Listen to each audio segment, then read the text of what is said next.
మొట్టమొదటి ప్రశ్న ఏంటంటే, యేసు దేవుడైతే సిలువలో నుండి దిగలేకపోయాడు ఎందుకు? ఆయన దిగితే మనమంతా పాతాలని దిగిపోవాలి.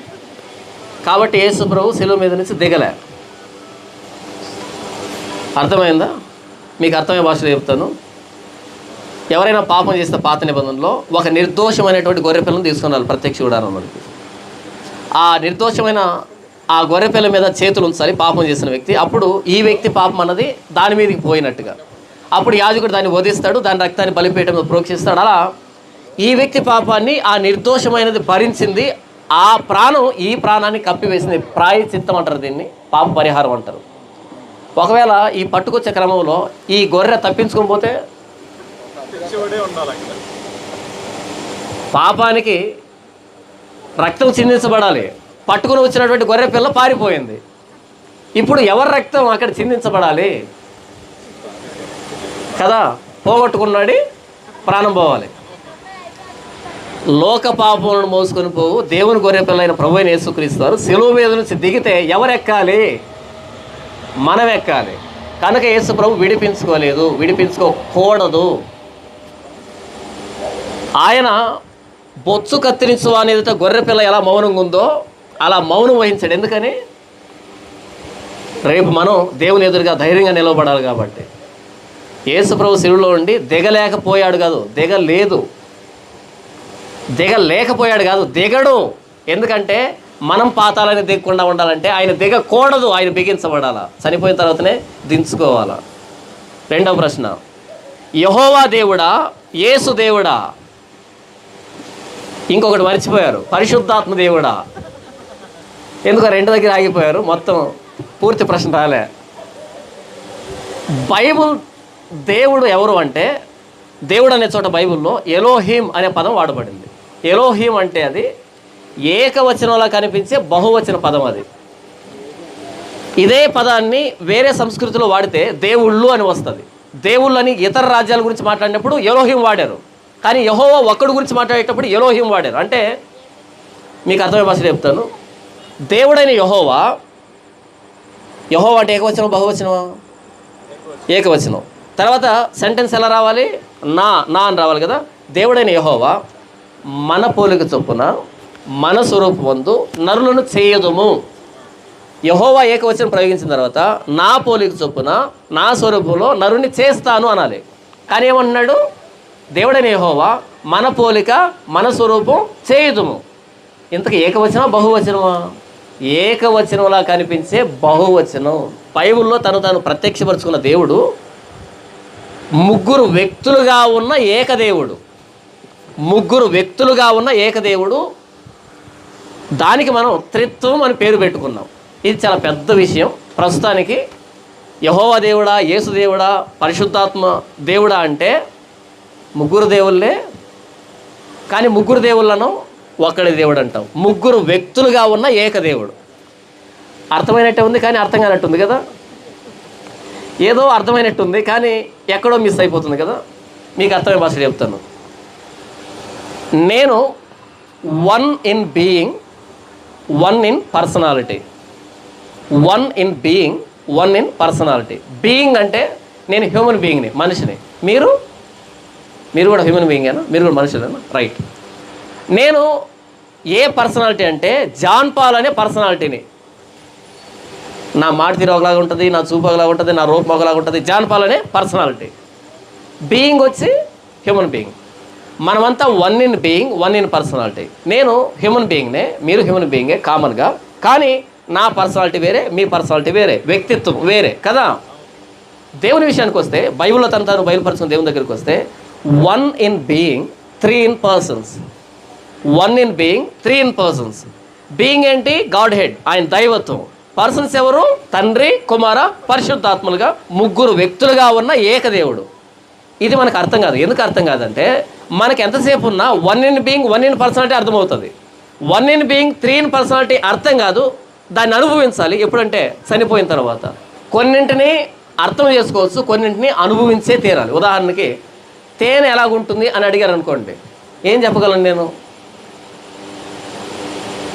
అది ఎక్స్ప్లెనేషన్కి అందదు, అది అనుభవానికి అందుతుంది. అది కాబట్టి ఆది కాండం మొదటి వచనంలో ఆది యందు దేవుడు అనే దగ్గర ఎలోహిం భూమి ఆకాశం సృజించని ఉంది కదా. ఆ దేవుడు అనే ఆయన్నే మనం ఇంతవరకు అర్థం చేసుకోవాలి. సచ్చిందాక అర్థం చేసుకోం, చచ్చిన తర్వాతనే అర్థమవుతాడు ఆయన. అంటే మన బైబిల్లో తను బయలుపరుచుకున్న దేవుణ్ణి మనం అర్థం చేసుకోలేము, అనుభవించాలి. అందుకనే తండ్రి యొక్కయు కుమారుని యొక్కయు పరిశుద్ధాత్మ యొక్క నామంలోనికి వారికి బాప్తిసం ఇచ్చచ్చు. అంతేనా? త్రియేక దేవుడు. అందుకనే కొత్త నిబంధనలు మనం చూస్తే ముగ్గురు పదే కనపడుతూ ఉంటారు. ఇప్పుడు చెప్పండి, యెహోవా దేవుడా, యేసు దేవుడా, పరిశుద్ధాత్మ దేవుడా? ముగ్గురు దేవుళ్ళే. ఇంతకు ఎంతమంది దేవుళ్ళు? ఒక్కడే దేవుడు. ఆ మిస్టరీకి మనం పెట్టిన పేరు త్రిత్వం. ముగ్గురు వ్యక్తులుగా ఉన్న ఏకదేవుడు. అది ఎట్టవుతుందండి అంటే, సారీ, మీ సంస్కృతిలో ఇలాంటిది లేదు కాబట్టి మీకు అర్థం కాదు. బైబిల్లో మాత్రమే ఈ దేవుడు తను బయలుపరుచుకున్నాడు. యేసు దేవుడా, యెహోవా దేవుడా, పరిశుద్ధాత్మ దేవుడా అంటే చాలా పెద్ద విషయం అది. అంటే త్రిత్వాన్ని గురించి వివరించాలి. క్లుప్తంగా చెప్పారు. ముగ్గురు వ్యక్తులుగా ఉన్న ఏకదేవుడు. అప్పుడు యేసు దేవుడే, తండ్రి దేవుడే, పరిశుద్ధాత్మ దేవుడే. ముగ్గురు దేవుళ్ళ కాదు, ఒక్కడే దేవుడు. అది ఎలా సాధ్యం? 1 in being 3 in personalities. ఇది దేవునిలో విలక్షణత. మూడవ ప్రశ్న, దేవుని ఆత్మ జలములపై అల్లాడుచుండెను. ఇంతకీ జలములు ఎక్కడివి? జలములు ఎక్కడేవేంటి? తర్వాత వచనాలు చదివితే ఆయన జలములన్నీ ఒకే చోట కూర్చబడాలన్నప్పుడు సముద్రాలు ఏర్పడతాయి, పైన మేఘాలు ఏర్పడతాయి. అవే కదా జలాలంటే. ఆ పై వచ్చిన జలముల పైన అంటే అప్పుడు పల్లానికి వెళ్ళాలి నీళ్ళు.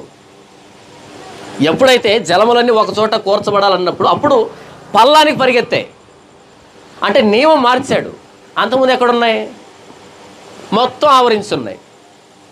ఇప్పుడు సృష్టిని చేయాలంటే, ఈ భూమిని సృష్టిని చేయాలంటే ఇప్పుడు ఎత్తు పల్లాలు రావాలి కదా.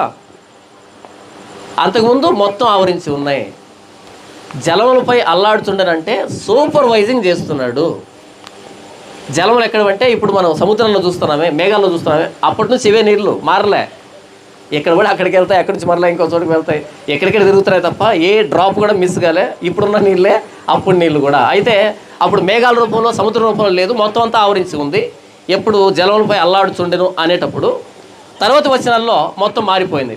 మీది జలాలని క్రింది జలాలని వేరుపరిచాడు, విషయాలను కలుగు చేశాడు కదా. తర్వాత 4వ ప్రశ్న, నిజమైన క్రైస్తవ ఆరాధన ఎలా జరగాలి? దేవుడు ఆత్మ కనుక ఆయన ఆరాధించేవారు ఆత్మతోనూ సత్యముతోనూ జరగాలి, ఆరాధించాలి. అయితే ఈరోజు అల్లరితోనూ ఆటపాటలతోనూ ఆరాధన చేస్తున్నారు. ఆరాధన అన్నది ప్రేమించడం, దేవుణ్ణి ప్రేమించడం. ఈరోజు ఎలా ప్రేమిస్తున్నారు దేవుణ్ణి? ఏమో, ఒక్కో చర్చికి ఒక్కో పద్ధతి. మేమంతేనండి, మేము ఇలాగే ఆరాధిస్తాం, మేమంతేనండి ఇలాగే ఆరాధిస్తాం. ఆత్మతోనూ సత్యంతోనూ ఆరాధించాలని యేసు చెప్పాడు. అది కాకుండా ఇంకన్నిటితోనూ ఆరాధిస్తున్నాం. క్రైస్తవ ఆరాధన ఎలాగ ఉండాలంటే ఆదిమ అపోస్తలులు ఎలా ఆరాధించారో అలా ఆరాధించాలి. వాళ్ళు ఎలా ఆరాధించారు? చర్చిలో జరుగుతున్నటువంటి కార్యక్రమాలు అన్నింటినీ ఆరాధనలో భాగంగానే చూశారు వాళ్ళు. పాటలు పాడడం కానీ, ప్రార్థన చేయడం కానీ, లేఖనాన్ని చదవడం కానీ, లేఖనాన్ని ధ్యానించడం కానీ, లేఖనాన్ని వివరించడం కానీ, కానుకలు వేయడం కానీ, ప్రభు బలలో చేయి వేయడం కానీ, ఈ మొత్తాన్ని కలిపి ఆరాధన అన్నారు వాళ్ళు. మనం ఏం చేసేది తెలుసా? మొత్తంలో ఒకదానికి ఆరాధన పేరు పెట్టాం. ప్రార్థన ఆరాధనలో భాగమే, పాటలు ఆరాధనలో భాగమే, కానుకల ఆరాధనలో భాగమే, వాక్యాన్ని చదవడం, వాక్యాన్ని ధ్యానించడం, వాక్యాన్ని వివరించడం ఆరాధనలో భాగమే, ప్రభు వలలో చేయవేయడం ఆరాధనలో భాగమే. ఈ కార్యక్రమాలన్నీ మనం దేవుని ప్రేమిస్తున్నాం కాబట్టి చేస్తున్నాం. ఆరాధన అంటే దేవుని ప్రేమించడం. అయితే ఈరోజు ఏం చేశారు తెలుసా? అలా కాదండి, ఆరాధన అనేది ఒకదాన్ని పక్కన పెట్టుకొని ఇక్కడ మనం లేచి నిలబడాలన్నా, కూర్చోవాలన్నా, చప్పట్లు తట్టాలన్నా, లేదా మౌనంగా చేయాలని ఇక్కడ ఆరాధన అనుకున్నారు. అదొకటి కాదు, మొత్తం కలిపి ఆరాధన అంటారు. అర్థమైందా? మొత్తంగా దేవునితో మనం గడిపేటువంటి అన్ని కార్యక్రమాలు ఆరాధనలో భాగమే, మొత్తాన్ని కలిపి ఆరాధన అంటాం. అలా ఆదిమ అపోస్తలులు ఆరాధించారు. 5వ ప్రశ్న, పాస్టర్లు అబద్ధాలు ఆడవచ్చా? ఎవరు రాశారు ఇంతకీ ఇది? అబద్ధం చెబితే ఏమవుతుంది చెప్పండి. పాస్టర్లు అబద్ధాలు చెప్పచ్చా? అంటే విశ్వాసులకు ఒక లైసెన్సు, పాస్టర్లకు ఒక లైసెన్సు, ఇలా ఉంటుందా? అబద్ధం చెబితే ఏమవుతుంది? ఏమవుతుంది? తర్వాత పశ్చాత్తాపడాలి, ఎందుకు చెప్పానా అని కదా. 6వ ప్రశ్న, ప్రపంచంలో దేశంలో ఎన్నో దేవుళ్ళు ఉన్నారు. మరి యేసు అనే కొత్త దేవుడు ఎందుకు పరిచయం చేస్తున్నారు? ఒరే నాయన, యేసు కొత్త దేవుడు కాదు, అసలు దేవుడు ఈయనే. యేసు కొత్త దేవుడా? ఎవరు చెప్పారు? మానవ చేతి వ్రేళ్లతో నిర్మించబడిన అవి దేవుళ్ళు కదా, క్రొత్త దేవుళ్ళు. మానవ చేతులు చేసింది ఎవరు? ప్రపంచంలో దేవుళ్ళు ఉన్నారు, రకరకాల సంస్కృతుల్లో దేవుళ్ళు దేవతలు ఉన్నారు. ఎలా చేయబడ్డారని యెషయా గ్రంథంలో చెప్పబడింది? మానవ చేతి వ్రేళ్లతో నిర్మించబడ్డారని యెషయా గ్రంథంలో చెప్పబడింది. ఇంతకు మానవ చేతి వ్రేళ్లను ఎవరు నిర్మించారు? ప్రభువైన యేసుక్రీస్తు వారు. అందుకని ఆయన చేతుల్లో మేకులు కొట్టించుకున్నాడు. ఇప్పుడు వీళ్ళు చేతి వ్రేళ్లతో నిర్మించబడిన వాటిని మైండ్లో పెట్టుకొని యేసు ప్రభు కొత్త దేవుని చేశారు. నిజమేలే, మనం నిర్మించుకున్నటువంటి దేవుడికి సాగిలు పడుతుంటే ఇది కొత్త దేవుడు కాకపోతే ఏమవుతాడు?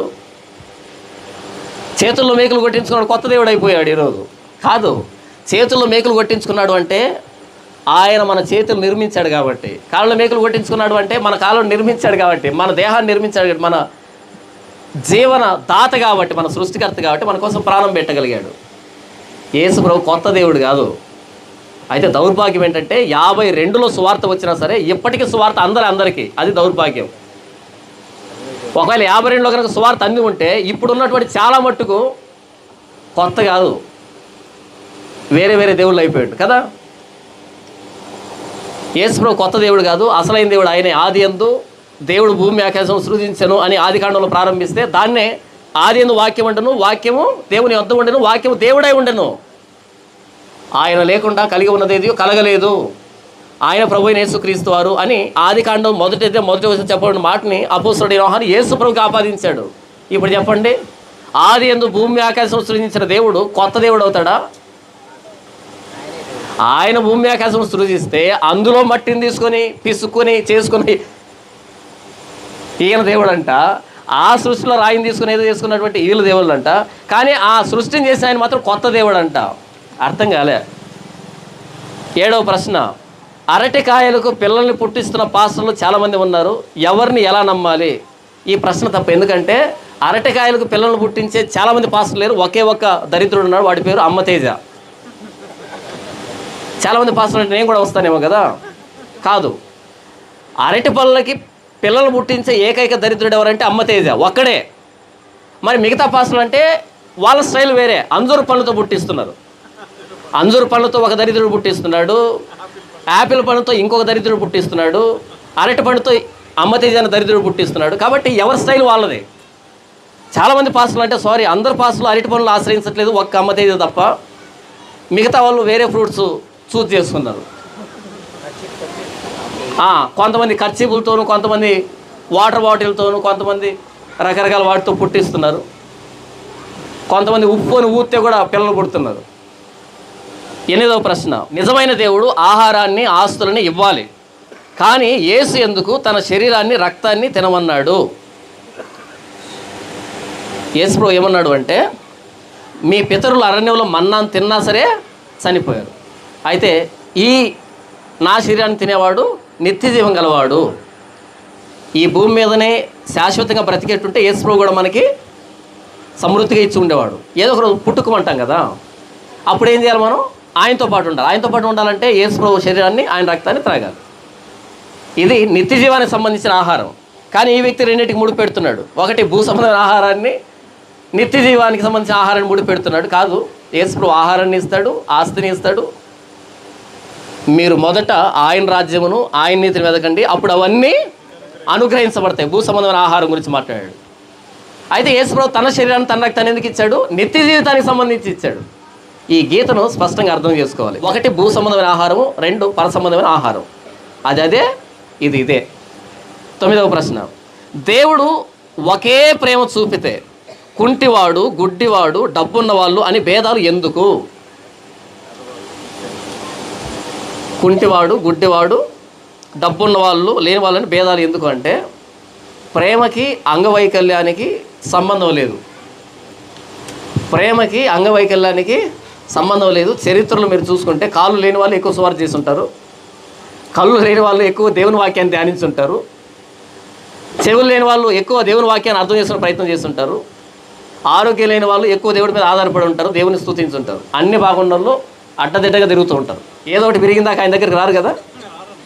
కాబట్టి దేవుని ప్రేమ అంటే అంగవైకల్యంలో కనపడుతుంది. నిర్గమకాండలో దేవుడు అంటాడు, మోషే ఎవరు? నోటి మాంద్యం కలిగిన వాడు. మోషే ఎవరు? నోటి మాంద్యం కలిగిన వాడు. మరి ఆయన ఏమైనా బాధపడ్డా? ఆయనకు ధర్మశాస్త్రాన్ని తీసుకుని వచ్చింది. ఇప్పుడు చెప్పండి, నోటి మాంద్యం లేని అహరోనికి ధర్మశాస్త్రాన్ని ఇవ్వలే, నోటి మాంద్యం కలిగిన మోషేకి ధర్మశాస్త్రాన్ని ఇచ్చాడు. దేవుని ప్రేమ ఏమైనా తారతమ్యం ఉందా? లేదు. కాబట్టి దేవుని ప్రేమ అన్నది అంగవైకల్యంలో కనబడదు. ఎవరి ప్రత్యేకత వారిదే. యేసు ప్రభు దారిలో వెళ్తూ ఉంటే, ప్రభువా వీడు గుడ్డివాడిగా పుట్టాడు. ఇంతకీ వీడు గుడ్డివాడిగా పుట్టడానికి ఎవరు పాపం చేశారు? వీడా, వీని తల్లిదండ్రులు? యేసు ప్రభు ఏమన్నాడు? ఎవరు కాదు, దేవుడు వీని యందు మహింపరచబడ్డానికి, దేవుడు తాను మహింపరచబడ్డానికి ఒక్కొక్కరిని ఒక్కోలా పుట్టించాడు, పుట్టిస్తున్నాడు. ఆయన మహిమ కొరకు. ప్రతి వ్యక్తి ఆయన మహిమ కొరకే. కాబట్టి ఈ అంగవైకల్యాన్ని చూసి, అంటే వీళ్ళు నాకు తెలిసి కరుణారసం కారిపోతూ ఉండొచ్చు కాక, అందుకని దేవుని అన్యాయస్తుడిగా చేస్తున్నారు. కాదు, ఆ వ్యక్తి కాళ్ళు ఇవ్వలేదు, అందులో దేవుని మహిమ ఉంది. నా కాళ్ళు ఇచ్చాడు, అందులో దేవుని మహిమ ఉంది. ఆయన సృష్టికర్త. కుమ్మరి మంటిని, ఒకే మంటిని ఒకటి కుండ చేస్తాడు, ఇంకో దాన్ని కూజ చేస్తాడు. నన్ను ఎందుకు ఇలా చేసావని నిర్మించబడింది చేసిన వాడిని అనొచ్చా? అనకూడదు. ఆయన కొమ్మరి, మనం జిగట్టమన్ను. ఆయనకి ఇష్టం వచ్చినట్టు, ఆయన చిత్త ప్రకారంగా, ఆయన ఉద్దేశ ప్రకారంగా చేస్తాడు. అయితే ఆయన ఉద్దేశాన్ని అర్థం చేసుకోకుండా మనం కొన్ని ఉద్దేశాలు పెట్టుకుంటాం. ఆయన ఉద్దేశాన్ని అర్థం చేసుకోకుండా మనం కొన్ని ఉద్దేశాలు పెట్టుకున్నాం. కాబట్టి అప్పుడు మనకు కాళ్ళు లేవే అని అనిపిస్తుంది. ఆయన ఉద్దేశంలో చూస్తే కనుక ఈ కాళ్ళు లేకపోవడమే మంచిది అని అంగవైకల్యం కలిగిన వ్యక్తి అనుకుంటాడు. అవునా? ఆయన కుమ్మరి, మనం జిగటమన్ను. ఆయన ఉద్దేశ ప్రకారంగానే పాత్రను చేస్తాడు. ఊరకే చేయడు కదా కుమ్మరి. మరి పరమ కుమ్మరి ఆయన ఎందుకు చేస్తాడు ఊరకనే? ఆయన ఉద్దేశాన్ని అర్థం చేసుకుంటే ప్రతి అంగవైకల్యం ఆయన మహిమ కోసమే అన్నది మనకు అర్థమవుతుంది. చివరిగా 10వ ప్రశ్న, ఆదికాండం 1:26. అక్కడ దేవుడితో పాటు ఎవరున్నారు? ఇదే మనం 2వ ప్రశ్న చూసుకుంది. అక్కడ దేవుడితో పాటు ఎవరున్నారు? తండ్రి, కుమార, పరిశుద్ధాత్మ ఉన్నారు. అక్కడ మనం అనేటువంటి పదప్రయోగం జరిగింది. కొత్త నిబంధనకు వచ్చేటప్పటికి ఆ మనం అనే అక్కడ తండ్రి, కుమార, పరిశుద్ధాత్మలు ఉన్నారని బయలుపరచబడింది. తర్వాత ఇంకొన్ని ప్రశ్నలు ఉన్నాయి. ఒక ప్రశ్న, దేవుడు పాపిని రక్షించడానికి మరణించాడు కాబట్టి అప్పటి వరకు ఉన్న పాపులు మాత్రమే క్షమించబడ్డారా? తర్వాత వారి సంగతి ఎలా?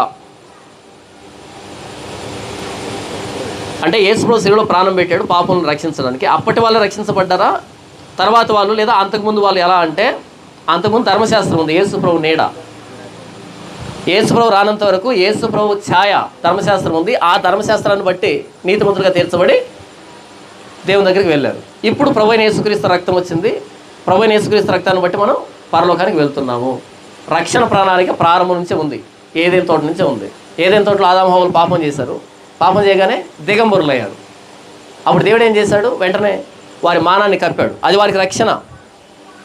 వాళ్ళకి వెంటనే జరగాల్సిన రక్షణ కార్యక్రమం ఏంటంటే వారి మానాన్ని కప్పడం.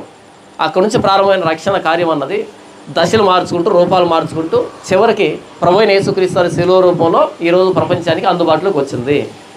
యేసుప్రభు రాకముందు ధర్మశాస్త్రం ఉంది. యేసుప్రభు రాకముందు బలి వ్యవస్థ ఉంది. ఆ రోజు వాళ్ళు దేవుని దగ్గరికి వెళ్ళారన్నా దేవుని కృపే. ఈరోజు మనం దేవుని దగ్గరికి వెళ్తున్నామన్నా దేవుని కృపే. పాత నిబంధనలో ధర్మశాస్త్రాన్ని నెరవేర్చిన వాళ్ళు లేరు. చివరికి ధర్మశాస్త్రం తీసుకున్న మోషేతో సహా ఆయన దేవుని దగ్గరికి వెళ్ళాడా? దేవుని ఉచితమైన కృప. నేనే నా చిత్తానుసారంగా నీ పాపాలని క్షమిస్తున్నాను అన్నాడు. అంతేగాని నేను నీతిమంతుడు అనేవాడు ఎవడో లేడు. నీతిమంతుడు లేడు, ఒక్కడు లేడు. నేనే నా చిత్తానుసారంగా నీ పాపాలను క్షమిస్తున్నాను. ఈరోజు కొత్త నిబంధనలు ఏంటంటే ప్రభువైన యేసుక్రీస్తు శిలువ దగ్గరికి వచ్చి ఆయన రక్తాన్ని ఆశ్రయిస్తే మనం ఉచితంగా నీతిమంతులుగా, పరిశుద్ధులుగా చేయబడతాము. ఆ రోజు దేవుని కృపే, ఈరోజు దేవుని కృపే. అయితే ఆ రోజు ఒక కృప అంత స్పష్టంగా కనిపించలే, ఉగ్రత రూపంలో కనిపించింది. కొత్త నిబంధనలో స్పష్టంగా కృప కుమ్మరించబడింది ప్రభువైన యేసుక్రీస్తు శిలువ రూపంలో. ఇంకెవరికైనా ప్రశ్నలు ఉన్నాయా? అడగండి అన్న. ఆన్లైన్ ప్రేయర్లో ఒక సహోదరి ముందు తండ్రి అని చెప్పుకుంటుంది, ఆ తర్వాత యేసయ్య అంటుంది. ప్రార్థన చేసిన తర్వాత ఆ సహోదరి చెప్పాను, మరలా చివరి ముగించేటప్పుడు యేసునామం ప్రార్థిస్తున్నాను.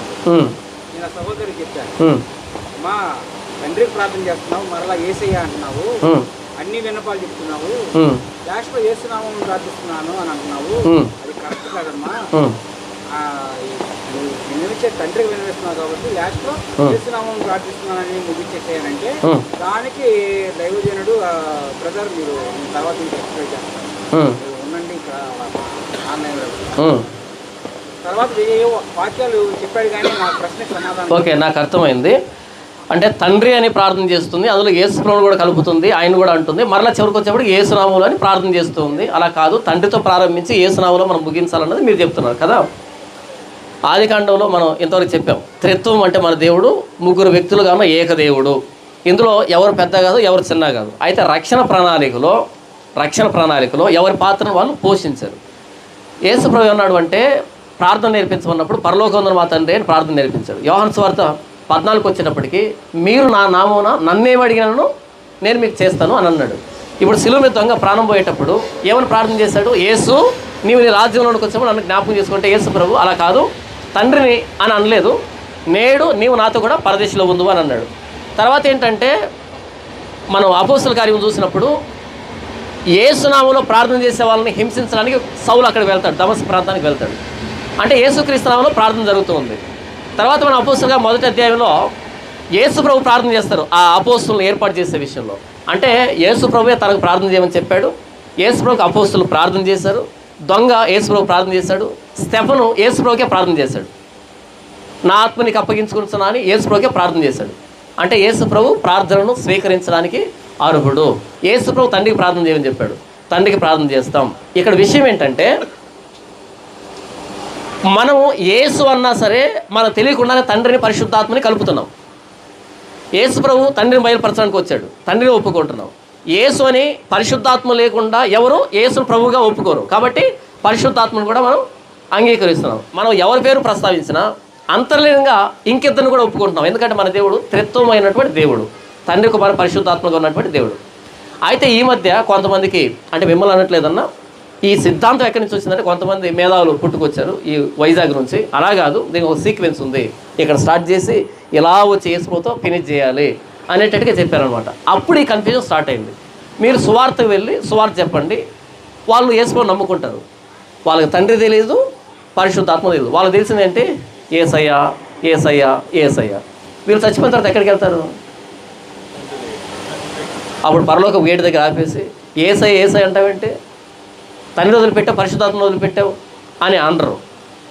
మీరు ఎంత ఫిలాసఫీ అయినా మాట్లాడండి బైబిల్ సంబంధించి, అల్టిమేట్గా మనం ఎక్కడికి వచ్చి నిలబడతాం అంటే యేసు ప్రభు దగ్గర వచ్చి నిలబడతాం. యేసు ప్రభువును ఒప్పుకుంటున్నామంటే ఆయన్ని ఈ లోకాన్ని పంపించిన తండ్రిని ఒప్పుకుంటున్నాం, ఈ లోకాన్ని పంపించిన తండ్రిని ఒప్పుకుంటున్నాం. తండ్రిని బయలుపరచడానికి యేసు ప్రభు వచ్చాడు. యేసు ప్రభు అన్నాడు, పిలుపు అడిగాడు, యేసు ప్రభువా చిట్ట చివరిగా మాకు తండ్రిని కనబరచు, మాకు అంతే చాలు. అప్పుడు యేసు ప్రభు ఏమన్నాడు? ఇంతకాలం నాతో ఉండి మరలా తండ్రిని చూపించమంటావేంటి? నన్ను చూసిన వాడు తండ్రిని చూసి ఉన్నాడు. మరి ఆయనకు ప్రార్థన చేసిన వాడు తండ్రి చేసినట్టేనా? ఆయన చూసిన వాడు తండ్రిని చూసినట్టంటే ఈయన ప్రార్థన చేసిన వాడు తండ్రి ప్రార్థన చేసినట్టు కాదా? కదా. యేసుప్రభు అంటాడు, అందరూ తండ్రిని కనపరచున్నట్లుగా కుమారుని కనపరచాలి అంటాడు. కుమారుని కనపరిస్తే కుమారుని పంపిస్తే తండ్రిని కనపరిచినట్టు. మీరు పరిశుద్ధాత్ముడా అని అంటారు, లేకపోతే యేసు ప్రభు అంటారు, లేకపోతే తండ్రి అంటారు, మీ ఇష్టం వచ్చిందనండి.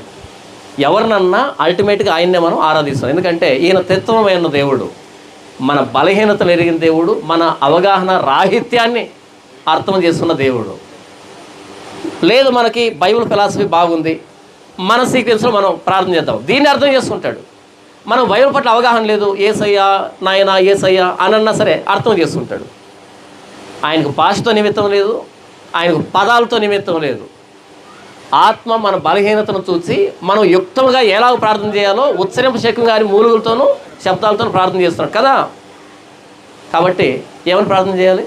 తండ్రి, కుమారుడా, పరిశుద్ధాత్మ, ఈ సీక్వెన్స్ని వదిలిపెట్టేయండి. హెచ్చు తగ్గులు ఇక్కడ వచ్చేస్తున్నాయి. అంటే యేసుప్రభు తగ్గించే భాగంలో ఇలా చేశారు చాలామంది. యేసుప్రభు దైవత్వం తగ్గించి, అంటే తండ్రి కంటే ఆయన చిన్నోడు, తండ్రి అంటే పెద్దోడు కదా, కుమారుడు చిన్నోడు కదా అని మిడిమిడి జ్ఞానంతో ఈ తగ్గించే ప్రయత్నం చేశారు. తండ్రితో సమానముగా ఉండటం విడిచిపెట్టకూడని భాగ్యం. యేసుప్రభు తండ్రితో సమానుడు అన్నప్పుడు ఎవరికి ప్రార్థన చేయాలి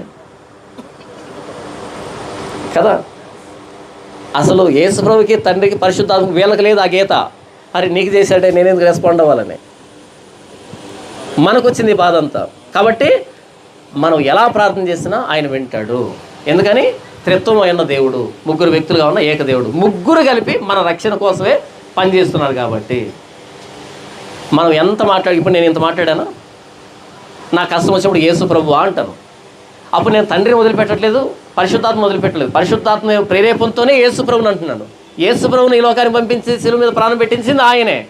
కాబట్టి తెలిసి అన్నా తెలియకుండా అన్నా బైబిల్లో దేవుని మనం అంగీకరిస్తున్నాం. అర్థమైందా? మీకు అర్థమయ్యే భాషలో చెప్తాను. మీరు ఎంబీబీఎస్ చదివారు, ఒక యాపిల్ పండు మీకు ఇచ్చినప్పుడు ఈ యాపిల్ పండు తిన్నప్పుడు ఇంత క్యాలరీస్ ఎనర్జీ వస్తుంది, దీంట్లో ఇన్ని ప్రోటీన్స్ ఉంటాయి, ఇన్ని న్యూట్రియన్స్ ఉంటాయి, అది ఉంటుంది ఇది ఉంటుంది, ఓ గడగడగడ చెప్పేస్తారు కదా. మీరు తిన్నారనుకో, మీకు ఎంత క్యాలరీస్ వస్తాయో, ఎన్ని న్యూట్రియన్స్ ఉంటాయో, అసలు యాపిల్కి స్పెల్లింగ్ రానోడు తిన్నా సరే అంతే క్యాలరీ వస్తుంది లోపలికి, అవే న్యూట్రియన్స్ వస్తాయి. ఇక్కడ యాపిల్ను తినడం ముఖ్యం, కానీ యాపిల్ గురించి డీటెయిల్స్ అనవసరం. ఓకే, డీటెయిల్స్ తెలిసే మంచిది, నీకు మంచి శాలరీ వస్తుంది. డీటెయిల్స్ తెలియలేదా, పని చేసుకోవచ్చు, మొత్తానికి యాపిల్ అయితే నువ్వు ఎక్స్పీరియన్స్ కావచ్చు, దాని బలాన్ని ఎక్స్పీరియన్స్. అలాగే ఫిలాసఫీ తెలిసి మాట్లాడినా ఓకే, ఫిలాసఫీ తెలియకుండా యేసు ప్రభు అన్నా ఓకే. ఎందుకంటే మన దేవుడు త్రిత్వమైన దేవుడు. అర్థమైందా అన్న? అన్న మీకేమైనా ప్రశ్న ఉందా చెప్పండి. దశంభాగం అనేది పాత నిబంధన ధర్మశాస్త్రానికి సంబంధించింది, దానికి కొత్త నిబంధనకి సంబంధం లేదు అనేది ఒకటి. కానీ కొంతమంది ఏమంటున్నారంటే ధర్మశాస్త్రం కంటే ముందే అబ్రహాము దశంభాగం చెల్లించాడు, కాబట్టి దశంభాగానికి ధర్మశాస్త్రానికి సంబంధం లేదు, ధర్మశాస్త్రం కంటే దశంభాగం ముందే ఉంది కాబట్టి మనం కంటిన్యూగా చెల్లించాలి అనే దానికి మీరేం సమాధానం? చాలా మంచి ప్రశ్న అడిగారన్న. అన్నేమన్నాడు అంటే దశంభాగానికి క్రొత్త నిబంధనకి సంబంధం లేని చాలామంది అంటున్నారు. అసలు దశంభాగం అనేది ధర్మశాస్త్రం కంటే ముందే ఉంది. అబ్రహాము మెల్కీసెదెకుకి ఇచ్చాడు కదా, కాబట్టి ధర్మశాస్త్రం కంటే ముందే ఉంది, అది ధర్మశాస్త్రం మీద ఆధారపడి లేదు అది, కాబట్టి క్రొత్త నిబంధనలో కూడా దశంభాగం ఉంది అని అంటున్నారు. చాలా జాగ్రత్తగా అర్థం చేసుకోండి. తమ చర స్థిరాస్తులన్నీ అపోస్తుల పాదం దగ్గర పెట్టారు అంటే ఎన్ని దశంభాగాలు సమానం? ఒక చర స్థిరాస్తి. దశంభాగం కాదు దేవుని ఉద్దేశము, దేవుని సేవకు సహకరించే మనస్సు దేవుని ఉద్దేశం. ఆ రోజు దశంభాగం అని గీత గీశాడు. అర్థమైందా? మనం పెళ్ళికి వెళ్ళాం, పెళ్ళి అనగానే చదివింపులు గుర్తొస్తాయి. చదివింపులు అనగానే ఎంత గుర్తొస్తుంది? ఎంత గుర్తొస్తుంది? 116, 1016. ఏంటి 16 దగ్గర ఎందుకు, 15 ఎందుకు కాకూడదు, 17 ఎందుకు కాకూడదు అంటే మనం నిర్ణయించుకున్న 16 అని కదా. 116 ఇచ్చినప్పుడు మంచిదే, 1016 ఇచ్చినప్పుడు మంచిదే. 2016 ఇస్తే వద్దంటారా? 10,016 ఇస్తే వద్దంటారా? 1,16 ఇస్తే వద్దంటారా? కొత్త నిబంధన ఏమంటుందంటే 1,16 ఇచ్చారని చెప్తుంది. మనమేమంటున్నాం, అభివే కాదండి మాకు 116 కావాలా, దశభాగ అబ్రహాం ఇచ్చాడు ధర్మశాస్త్రంలో ఉంది అంటారు. నేనేమంటానంటే కాదు, 1,16 కావాలంటా నేను. అర్థమవుతుంది మీకు? అబ్రహాం ఇచ్చింది 116, పాత నిబంధనలు 116 దశంభాగం. కొత్త నిబంధన ఎంత ఉంది? 1,16. నేనేం చెప్తున్నానంటే ఒరే నాయన 116 అడుక్కోకండి, ఇక్కడ 1,16 ఇచ్చారు కొత్త నిబంధనలు, తమ చరస్థిరాస్తులు ఇచ్చారు అని అంటే అర్థం కావటంలే. దశంభాగం అన్నది కాదు దేవుని ఉద్దేశం. దేవుని సేవకు సహకరించాలి, దేవుని సేవ చేస్తున్న వాళ్ళు పోషించాలి, అది దేవుని ఉద్దేశం. అక్కడ నువ్వు దశంభాగం పెట్టుకుంటావో, లేకపోతే 50% పెట్టుకుంటావో, 90% పెట్టుకుంటావో, నిన్ను నీవే సమర్పించుకో, నీ ఇష్టం. అది minimum requirement దశంభాగం.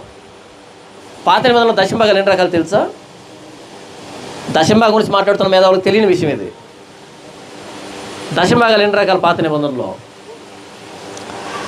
లేవిటికల్ tithe, tithe of the tithe, poor tithe, festival tithe.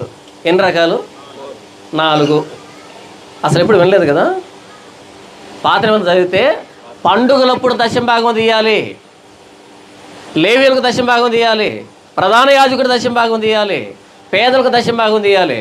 ఈరోజు దశంభాగం అంటే పేదలు లేదు, పండుగలు లేవు, ఏమీ లేదు, మా అయ్యగారికి ఇవ్వడమే కదా. కాబట్టి దశంభాగం అన్నప్పుడు దశంభాగంలో రకాలు ఉన్నాయి. దశంభాగం అంటే ఒక గీత కాదు, అది దేవుని సేవకు సహకరించాలి. ఇప్పుడు దేవుని సేవకు దశంభాగం కంటే ఎక్కువ అవసరం ఉంది. ఎక్కువ ఇవ్వవా? క్రొత్త నిబంధనలో దశంభాగం ఒక్క సందర్భంలో కూడా ఇవ్వలేదు, తీసుకోబడలేదు.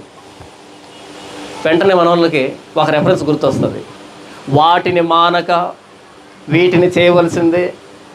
ఉందా? ఏం చేద్దాం, మన కర్మ కాకపోతే ఇట్టోళ్ళంతా పాసులు అయిపోయారు.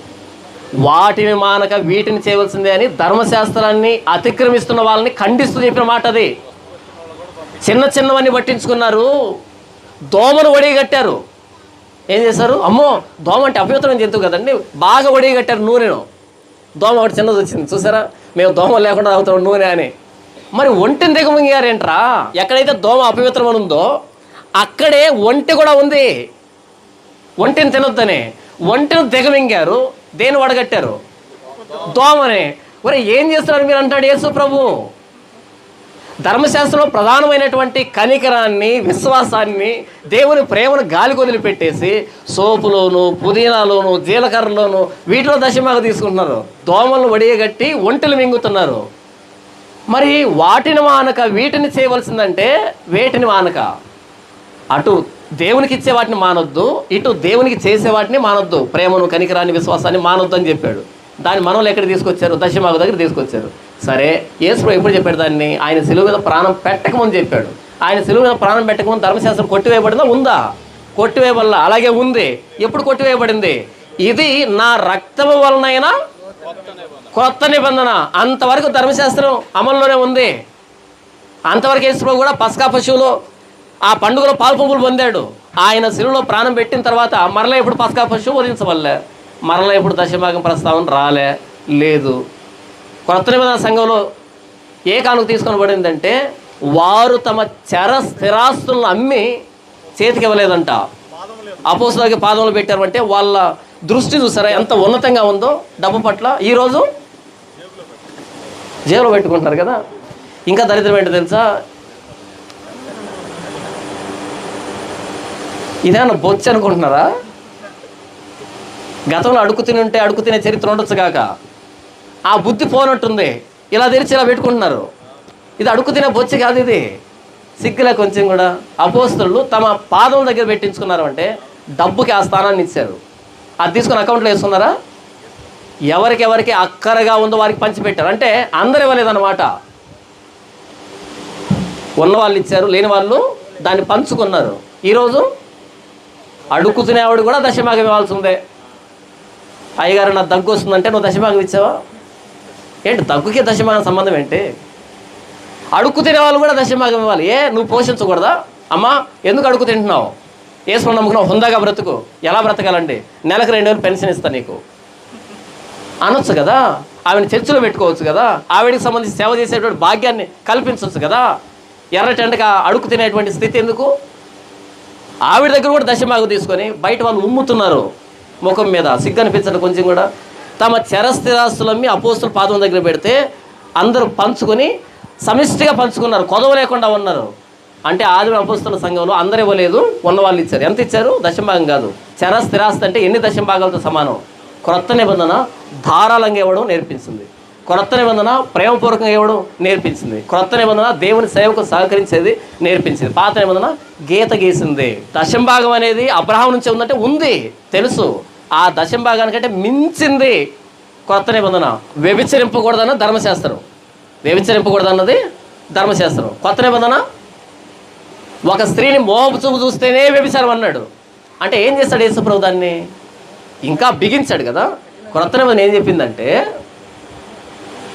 తమ చరస్థిరాస్తులు అమ్మి అంటే దేవునికి సహకరించే విషయంలో, దేవునికి ఇచ్చే విషయంలో, సువార్త వ్యాప్తి కోసం ఎంత అనేది చూడకండి. నీ కుడి చేతితో చేసేది ఎడమ చేతికి తెలియకూడదు.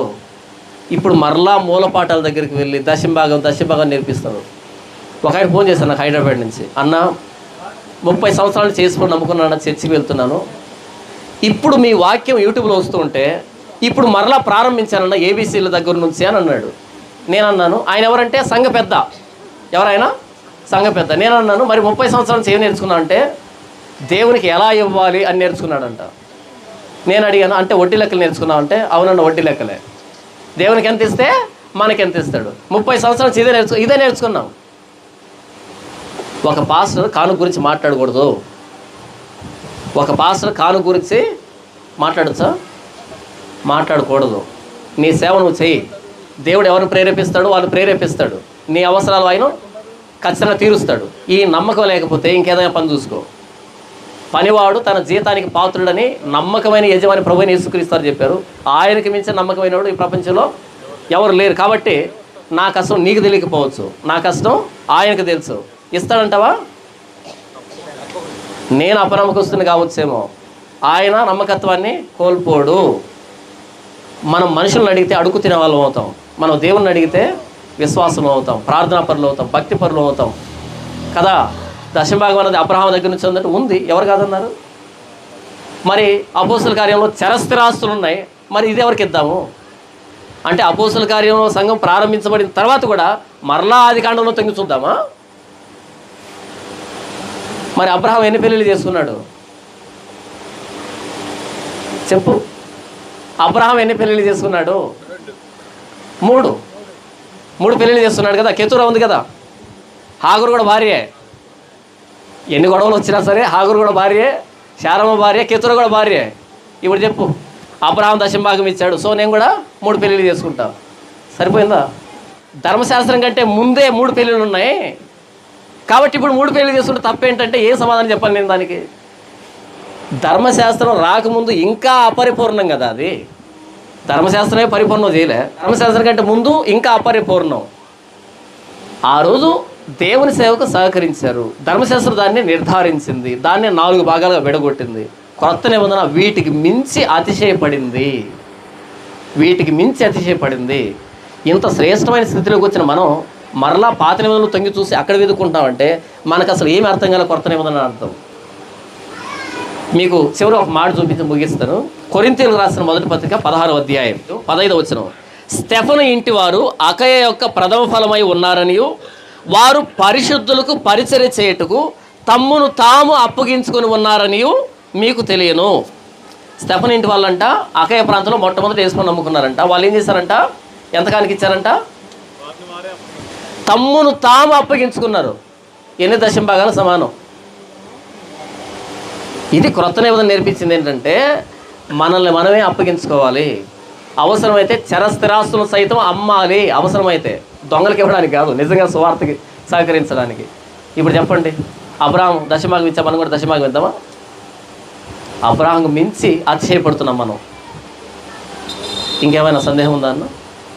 అదే వాటిని మానక వీటిని చేయాలి అన్నప్పుడు ఆ వాటిని మానక అన్నదాన్ని దశమభాగం దగ్గర తీసుకెళ్తున్నారు కదా. అవును. దాన్ని అబ్రహాం దశమభాగం ఇచ్చాడని ముడిపెడుతున్నారు. అవును. ధర్మశాస్త్రానికి దశమభాగం సంబంధం లేదన్నారు. అవును. అట్లాగే ధర్మశాస్త్రంలో పాప క్షమాపణ నిమిత్తం బలి ఎట్లా ఉందో ధర్మశాస్త్రం కంటే ముందే హేబేలు బలి ఇచ్చాడు. అవును. అట్లాగే దాన్ని కూడా కొనసాగించాలి కదా మరి అట్లాప్పుడు. అవును. ధర్మశాస్త్రం కంటే ముందు దశమభాగం ఉంది అని అన్నాం, కొనసాగించాం, మంచిది.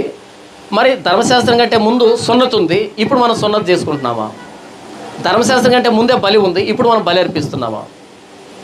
ధర్మశాస్త్రం కంటే ముందే అబ్రహాం 3 పెళ్ళిళ్ళు చేస్తున్నాడు, మనం చేసుకుంటున్నామా? అసలు ధర్మశాస్త్రం అంతట్లో ఒకే భార్యను చేసుకోవాలని లేదు, ఉందా? లేదు. డైరెక్ట్ కమాండ్మెంట్ లేదు. మరి మనం చేసుకుందామా? ఎప్పుడు మనం ధర్మశాస్త్రం నెరవేర్పులోకి వచ్చి మరలా ధర్మశాస్త్రం ఉన్నటువంటి వాటిని బట్టి ఎందుకు మనం పోల్చుకుంటున్నాం? మరలా ధర్మశాస్త్రం అనే కాడి కిందకి ఎందుకు వెళ్తున్నారని అడుగుతాడు పౌలు. అదే కదా గొడవ ఆయనకి. నీకు డబ్బు కావాలి సేవకి, దేవుణ్ణి అడుగు ఇస్తాడు. లేదా సంఘాన్ని అడుగు, నీ సంఘాన్ని ఈ విధంగా కార్యక్రమం పెట్టుకుని అడుగు. ఇంత ఇవ్వాలని చెప్పకు, అవసరాన్ని చెప్పు, వాళ్ళకి ఎంత ప్రేరేపించబడితే అంత వాళ్ళు ఇస్తారు. గీత గీయకు, గీత గీసి బైబిల్ తెలియని వాడిగా నిరూపించబడకు. బైబిల్ వాక్యాన్ని వక్రీకరించుకో, ఎక్కడో దశమభాగం ఉందని దాన్ని చూపించుకో. సమయం సందర్భం ఉంటుంది, ఆ సమయం సందర్భం నుంచి బయటకు తీస్తే ప్రతిదీ అపార్థం అవుతుంది, మన వాక్యాన్ని వక్రీకరించిన వాళ్ళు అవుతాం, దేవుడు మెచ్చడు. ప్రశ్నలు అయిపోయాయి. ఇంకెవరికైనా ప్రశ్నలు ఉన్నాయా అన్న? నాకు తెలియదు కాదు కానీ అందరికీ తెలియడం కోసం చిన్న ప్రశ్న. మన మనము పాపాన్ని పాపిని రెండింటిని ఎలా చూడాలండి? అంటే దీన్ని ఎందుకు అడుగుతున్నానంటే అన్యులు చాలామంది ప్రభువును అంగీకరించి కుటుంబంలో ఒక్కరో ఇద్దరు రక్షింపబడతారు. అవును. రక్షింపబడినాక మిగిలిన వారిని చూసే విధానంలో వారు కొంతమంది తాగుబోతు అంటూ ఉండొచ్చు, ఇంకొక తిరుగుబోతు అంటూ ఉండొచ్చు. వారిని చూసే విధానంలో దేవుణ్ణి నమ్ముకున్నాక మేము పరిస్థితులు మిగిలిన వారిని చూసే విధానంలో ఎలా ఉండాలనేది ఒకటి. అంత మాత్రమే కాదు, ఇంకొంచెం పెద్దగా తీసుకెళ్లాలంటే ప్రభువైన యేసుక్రీస్తు వారు ఆయనకి అందరూ పిల్లలే. ఆయన ఉన్నప్పుడు అందరూ కూడా ఆయనకి తండ్రికి అందరూ పిల్లలే. పరిసయ్యులు సద్దుకాయలు చూసిన విధానం పాపాన్ని, అలాగే ఆయన శిష్యుల్ని ప్రేమించిన విధానం, ఆయన వాక్యం విన్నవారి ప్రేమతో పరిసయ్యుల్ని లేక సద్దుకాయలు చూసిన విధానం ఎలా పోల్చుకోవచ్చు? అంటే పాపాన్ని పాపిని ఎలా చూడాలి? పాపాన్ని పాపిని రెండింటినీ వేరు చేయలేమన్నా. నాకు బయట పాపం లేదు. పాపం అంటే ఆజ్ఞ అతిక్రమం పాపం. ఆజ్ఞ అతిక్రమించేది నేనే. నేను అతిక్రమించినప్పుడే అది పాపం అవుతుంది, నేను పాపిని అవుతాను. పాపం పక్క నుండి నేను పక్కన ఉన్నప్పుడు దీని మీద కాటిని అని చూపించి నా మీద జాలి చూపించవచ్చు. ఇవి రెండు ఒకే వ్యక్తిలో ఉన్నప్పుడు ఎలా సపరేట్ చేస్తాం? చేయలేము. ఈ మధ్య ఇదేదో విచిత్రంగా పెట్టిన నేను, పాపిని ప్రేమించాలంట, పాపాన్ని ద్వేషించాలంట. అంటే పాపం అనే ఒక జంతువు, అది పక్ష వస్తువా ఏంటది? ఆజ్ఞను అతిక్రమించేది నేనైనప్పుడు పాపం నాలోనే ఉంటుంది, పాపిని నేనే అవుతాను కదా. రెండు విడదీయలేనటువంటి విషయాలు ఇవి రెండు. మీలో ఒకడు తన తండ్రి భార్యను ఉంచుకున్నాడట అని చెప్పి అలాంటి వాడిని బయటికి గెంటమంటాడు. అదేంటది? ఆ వ్యభిచారాన్ని గెంటి వేసి వాడిని లోపల పెట్టండి అని చెప్పాలా? అర్థమైందా? ఒక మనిషిలోనే పాపము పాపి అయితే ఓకే చెప్పింది. నేనేది కుటుంబంలో ఒక వ్యక్తి రక్షింపబడ్డాడు. అవును. అతను పాపాలు ఒప్పుకొని పాపాలు కలుపుకున్నాడు, రక్షణ పొందాడు. మిగిలిన వారిని చూసే విధానంలో అదే అంటున్నా, అక్కడికే వస్తున్నా. నేను పాపం చేస్తున్నానన్నా, మనమంతా పాపులమే, అందరం పాపులమే. అయితే ఏంటంటే నేను పాపం చేస్తున్నా కాబట్టి పాప బలం ఏంటో ఆ నేసు చేదు నాకు తెలుసు కాబట్టి ఇంకో పాపిని చూసినప్పుడు వాడి మీద జాలి చేసుకుంటాను నేను. ఆయన అన్ని విషయంలో తన సహోదరులు వంటి వాడు కావలసి వచ్చును. మనం అనుభవించే ప్రతి బలహీనతని, ప్రతి శోధన ఆయన అనుభవించాడు కాబట్టి శోధించబడే వారికి ఆయన సహాయం చేయడానికి యేసుప్రభు సిద్ధంగా ఉన్నాడు. కాబట్టి శోధించబడే ప్రతి ఒక్కరు కూడా యేసుప్రభు దగ్గరికి వెళ్ళొచ్చు, ఎందుకంటే ఆయన శోధించబడ్డాడు కాబట్టి. నేను పాపం చేస్తాను కాబట్టి, పాపం ఏంటో తెలుసు కాబట్టి, పాపం చేసే వ్యక్తి మీద నేను కనికరం చూపెడతాను, వాడి స్థితిని అర్థం చేసుకుంటాను. అయితే నేను ఎంత వాడి స్థితిని అర్థం చేసుకుంటున్నాను సరే, వాడు మారు మనసు పొందకుండా ఇంకా కఠినపరచబడి దాన్ని సమర్థించుకుంటుంటే వాడిని నేను కఠినంగానే చూస్తాను. లేదు అన్న నిజమే, నేను పాపం చేస్తున్నా, నా వల్ల కావట్లే, నా కోసం ప్రార్థన చేయండి అన్న అని అంటే కనుక అప్పుడు వాడితో కలిసి ప్రార్థన చేస్తాం. వాడికి ఏం కావాలో చేస్తాం, ఎంతవరకు కావాలో అంతవరకు మనం చూసుకుంటాం. కానీ దాన్ని సమర్థించుకుంటూ కొనసాగించానుకో అప్పుడు ఏం చేస్తాం? మనం వాడి మీద కఠిన దృష్టి చూపెడతాం. యేసుప్రభు పరిసయ్యులు అదే చేశాడు. పరిసయ్యులకి యేసుప్రభు నిజమని తెలిసినా సరే వాళ్ళు దాన్ని విడవకుండా అదే చేస్తున్నారు. వాళ్ళు నీతిమంతులుగా నిరూపించబడడానికి ప్రయత్నం చేస్తారు. కాబట్టి యేసుప్రభు వాళ్ళని ఖండించాడు. కానీ పాపాత్ములైన స్త్రీ వచ్చి ఆయన పాదాలు పట్టుకుంటే, నీవు నన్ను విస్తారంగా ప్రేమించావు కాబట్టి నీ విస్తార పాపాలు క్షమించబడ్డాయి. నీవు పాపాన్ని ఒప్పుకొని నీ బలహీనత ఒప్పుకున్నప్పుడు ప్రభువు కనికరించడానికి ఆయన సిద్ధంగా ఉంటాడు. కానీ పాపాన్ని కప్పుకునే దానికి ప్రయత్నం చేస్తావా, ఖచ్చితంగా ఆయన కఠినంగానే చూస్తాడు. పాపాన్ని వేరుగా చూడలేవు, రెండు ఒకటే. అయితే వాడు దాని నుంచి బయటికి రావాలని సహాయం కోరినప్పుడు వాడితో కలిసి ప్రార్థన చేస్తాం. వాడికి ఏం కావాలో మన నుంచి ఏం కావాలో అవన్నీ కూడా మనం చేస్తాం. అయితే వాడు దాన్ని కప్పుకుంటూ సమర్థించుకుంటూ అలా ప్రవర్తిస్తే అలాంటప్పుడు ఖచ్చితంగా కఠిన దృష్టితోనే వ్యవహరిస్తాం. అలా వ్యవహరిస్తున్నాం మనం నీతిమంతులు అని అర్థం కాదు. ఇక్కడ ఇంకా భ్రష్టత్వం పెరిగిపోకుండా కొంచెం కాటిని చూపెడతాం. మీలో ఒకడు తన తండ్రి భార్యను ఉంచుకున్నాడట, అట్టి వాడిని సంఘం నుంచి బయటకు వెలివేయండి. అదే పౌలు అంటాడు, నేను ఇతరులకు ప్రకటించిన తర్వాత నేనే ప్రశ్న అయిపోతానని నలగొట్టుకుంటున్నా అన్నాడు. అదే పౌలు ఏమంటాడు అంటే, నాలో ఏ మంచితనం లేదంటాడు. మరి ఏ మంచితనం లేని ఈయన వాడిని వెలివేయమని ఎందుకు చెప్తాడు అంటే, పులిసిన కొంచెం ముద్ద, పులిసిన పిండి కొంచెమైనా ముద్ద అంతటిని చెడగొడుతుంది కాబట్టి దీన్ని పక్కన పెట్టండి, భ్రష్టత్వం ఎక్కువ కాకుండా. అర్థమైందన్న ప్రశ్న సమాధానం? ఇక్కడికి రండి. పాత నిబంధనలో యేసుక్రీస్తు ప్రభువు వారు యెహోవాగా పిలువబడ్డాడా లేదా ప్రత్యక్షపరచబడ్డాడా? కొత్త నిబంధనలో యెహోవా అని పేరు లేదు. అంటే నాకు ఐడియా ఉందనే అందరికి ఉన్నారు కదా, అయితే తండ్రి అని పిలువబడ్డాడు, ఉమ్, తండ్రి అని పిలిచారు యేసుక్రీస్తు ప్రభు వారు. ఉమ్, ఇది ఎలా ఉందంటే త్రియేక దేవుడు అని చెప్పారు కదా, త్రియేక దేవుడు అనేది యేసుక్రీస్తు ప్రభు వారు, యెహోవా తండ్రి ప్లస్ పరిశుద్ధాత్మ ముగ్గురు ఒకలేని సిద్ధాంతంలో కూడా కొంతమంది ఉన్నారు. సో ఇది కొంచెం ఎక్స్ప్లెనేషన్ చేయాలి. నా ప్రశ్న అర్థం కదా. అంటే పాత నిబంధనలో ఆ, యేసుక్రీస్తు ప్రభు వారు ఉమ్, యెహోవాగా పిలువబడ్డారా, అంటే యెహోవాగా వ్యక్తపరచబడుతున్నారా, అంటే యెహోవా అన్న పదం దగ్గర యేసుక్రీస్తు వారిని పెట్టవచ్చా కొన్ని కొన్ని విషయాల్లో? అవును, పాత నిబంధనలో చాలా సందర్భాల్లో యెహోవా అనే చోట యేసు ప్రభు ప్రత్యక్షత థియోఫనీ అని పిలుస్తారు. అంటే బైబిల్ పరిభాషలో థియోఫనీ అంటే ఏంటంటే పాత నిబంధనలో యేసు ప్రభు ప్రత్యక్షత అని. అపోస్తలుడైన పౌలు అంటాడు, వారిని వెంబడించిన ఆ బండ క్రీస్తే అంటాడు. వారిని వెంబడించిన ఆ బండ క్రీస్తే అని అంటాడు. మరి అక్కడ బండ యేసు ప్రభు అని అంటే అపోస్తలుడైన పౌలు అంటే ఎస్ అంటున్నాడు. కాబట్టి ఏంటంటే పాత నిబంధనలో చాలా సందర్భాల్లో యెహోవా అనేటువంటి సందర్భాలు ఉన్న చోటల్లో భౌతికంగా కనిపించే ప్రతి చోట యేసు ప్రభుని ఏమంటారు పాత నిబంధన ప్రత్యక్షతగా పిలుస్తారు. ఆయన శరీరధారిగా రక్తం చిందించడానికి కొత్త నిబంధనలో కనిపించాడు. పాత నిబంధనలో ఆ పని మీద వచ్చి వెళ్ళిపోయేవాడు. కొత్త నిబంధనలో శాశ్వతంగా, కొత్త నిబంధనలో రక్తం చిందించడానికి వచ్చాడు.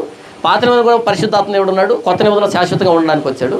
కాబట్టి ఏంటంటే మనం యోహాను సువార్తలో తండ్రిని ఎవరు ఎప్పుడు చూడలేదని రాయబడింది. తండ్రిని ఎవరు చూడలేదు ఇప్పుడు దాకా. మరి చూసింది ఎవరిని? యేసు ప్రభుని. దీనికి సంబంధించిన లేఖన ఆధారం ఏంటంటే తిమోతికి రాసిన మొదటి పత్రిక 6వ అధ్యాయం 11 నుంచి మనం చదివితే మొత్తం అంతా అందులో యేసు ప్రభుని గురించినటువంటి వర్ణన ఉంటుంది. 13వ వచనం, సమస్తమునకును జీవాధారకుడైన దేవుని ఎదుటను పొంతి పిలాతును ధైర్యముగా ఒప్పుకొని సాక్ష్యం ఇచ్చిన క్రీస్తు యేసు ఎదుటను మన ప్రభు అయిన యేసు క్రీస్తు ప్రత్యక్షముకు వరకు నీవు నిష్కలంకముగాను అనిందముగాను ఈ ఆజ్ఞలను గైకొన వలన నీకు ఆజ్ఞాపించున్నాను. శ్రీమంతుడును అద్వితీయునగు సర్వాధిపతి యుక్త కాలములందు తన ప్రత్యక్షతను కనబరుచును. ఆ సర్వాధిపతి రాజులకు రాజును ప్రభువులకు ప్రభువును. రాజులకు రాజు ప్రభువులకు ప్రభు అనేది యేసు ప్రభు పేరు ప్రకటన గ్రంథం 19లో కదా. అంటే ఇక్కడ చెప్తూ ఉన్నది ఎవరి గురించి? ప్రభువైన యేసుక్రీస్తు అని గురించి. 16వ వచనం, సమీపించరాని తేజస్సులో ఆయన మాత్రమే. ఆయన అంటే 15వ వచనంలో ఎవరి గురించి చెప్పబడింది? సర్వాధిపతి అని రాయబడింది కదా, రాజులకు రాజు ప్రభువులకు ప్రభు అని. ఇక్కడేమంటున్నాడు? సమీపించరాని తేజస్సులో ఆయన మాత్రమే వసించుచు అమరత్వం గలవాడై ఉన్నాడు. మనుషుల్లో ఎవడను ఆయన చూడలేదు, ఎవరిను చూడనేరాడు. ఆయనకు ఘనతయు శాశ్వతమైన ప్రభావం కలిగి ఉండను గాక అని మాట్లాడుతున్నాడు యేసుని గురించి వర్ణిస్తూ. యెషయా గ్రంథం 6వ అధ్యాయంలో వారు సైన్యములకు అధిపతికి యెహోవా పరిశుద్ధుడు పరిశుద్ధుడు పరిశుద్ధుడని గాన ప్రతిగానం చేశారు. యోహాను సువార్త 12లో యోహాను ఏమంటాడు? యెషయా ఆయన మహిమను చూశాడని యేసు ప్రభువుకి ఆపాదిస్తాడు. అంటే యెషయా గ్రంథం 6వ అధ్యాయంలో యెహోవా ఎవరు కాదు, యేసు ప్రభువే అని. అంటే పాత నిబంధనలో యెహోవాగా ప్రత్యక్షమైన చాలా సందర్భాల్లో యేసు ప్రభు ప్రత్యక్షత.